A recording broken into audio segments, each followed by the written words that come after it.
नमस्कार दोस्तों, आप सबका हमारे चैनल उत्तराखंड यात्रा में स्वागत है। आज हम आपको इस वीडियो में ऋषिकेश का इतिहास के बारे में बताने वाले हैं। वीडियो को अंत तक जरूर देखें। ऋषिकेश भारत के उत्तराखंड राज्य के देहरादून जिले में स्थित है। ऋषिकेश गढ़वाल हिमालय पर्वत की तलहटी में समुद्र तल से 409 मीटर की ऊंचाई पर स्थित और शिवालिक रेंज से घिरा हुआ है। हिमालय की पहाड़ियां और प्राकृतिक सौंदर्यता से ही इस धार्मिक स्थान से बहती गंगा नदी ऋषिकेश को अतुल्य बनाती है। ऋषिकेश का शांत वातावरण कई विख्यात आश्रमों का घर है। हर साल ऋषिकेश के आश्रमों में बड़ी संख्या में तीर्थयात्री ध्यान लगाने और मन की शांति के लिए आते हैं।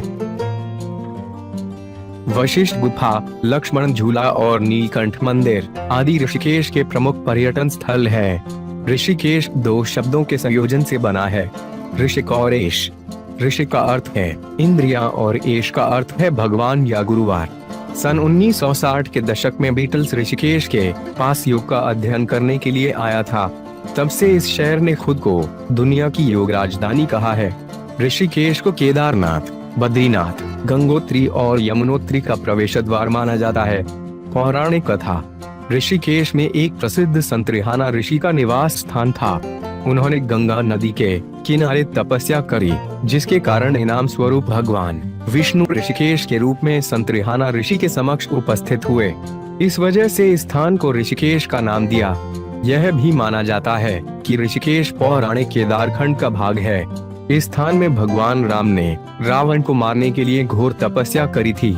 श्री राम के भाई लक्ष्मण ने गंगा नदी को एक विशेष बिंदु पर पार करा था, जो कि लक्ष्मण झूला के नाम से जाना जाता है। दूसरी कहानी कहती है कि भरत भगवान राम के भाई ने इस स्थान पर तपस्या की, जिसके बाद ऋषिकेश में भरत मंदिर बनाया गया। और यह भी कहा जाता है कि समुद्र मंथन के दौरान निकला विष भगवान शिव ने इसी स्थान पर पिया था। विष पीने के बाद उनका गला नीला पड़ गया और उन्हें नीलकंठ के नाम से जाना गया। और इसी कारण ऋषिकेश में भगवान शिव की महिमा की वजह से नीलकंठ मंदिर स्थापित किया गया। हालांकि एक प्रसिद्ध धार्मिक गुरुवार आदि शंकराचार्य के बाद 9वीं शताब्दी में इस जगह का दौरा किया और बाद में ऋषिकेश ने धार्मिक स्थान के रूप में प्रमुखता प्राप्त कर ली। ऋषिकेश में बहुत प्राचीन मंदिर और आश्रम है, जिनका यहाँ धार्मिक महत्व है। ऋषिकेश को योग की राजधानी कहा जाता है, क्योंकि ऋषिकेश में योग और ध्यान का प्रशिक्षण होता है। हिंदू साधु संत ऋषिकेश में रहकर योगा और ध्यान में मग्न रहते हैं, ताकि उन्हें मोक्ष की प्राप्ति हो सके। ऋषिकेश से 22 किमी की दूरी पर 3000 साल पुरानी वशिष्ठ गुफा बद्रीनाथ केदारनाथ मार्ग पर स्थित है। इस स्थान पर बहुत से साधुओं विश्राम और ध्यान लगाए देखे जा सकते हैं और यह कहा जाता है कि यह स्थान भगवान राम और बहुत से राजाओं के पुरोहित वशिष्ठ का निवास स्थल था। दोस्तों, हमारे चैनल को लाइक, शेयर, कमेंट, सब्सक्राइब करना ना भूलें। धन्यवाद।